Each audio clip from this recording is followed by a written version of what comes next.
प्रत्येकाच्याच बोलण्याचा मनाला त्रास होतोय. हे सगळं कधी संपणार हेच सुरू आहे ना डोक्यात. आता हे वादळ सुद्धा शमवतो बघ.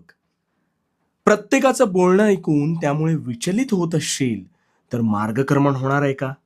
नाही ना. आता तू म्हणशील ते कळतंय पण वळत मात्र नाही. समोरच्याचे म्हणजेच जवळच्या व्यक्तींचं म्हणणं आधी ऐक. नाही पटलं तर स्वतःची बाजू त्यांना शांतपणे मांडून सांग. त्रागा करून तुला अधिक त्रास होतो. तरीही नाहीच पटलं आणि तुला एखादी गोष्ट सर्व स्तरावर योग्य वाटत असेल तर त्यानुसार पुढे जा. मग हा असाच का बोलला हा विचार कधीच करू नकोस. प्रत्येकाची मानसिकता, विचार करण्याची पद्धत ही वेगळीच असते. आता हाताची पाचही बोटं सारखी नसतात हे कायम ध्यानात ठेव.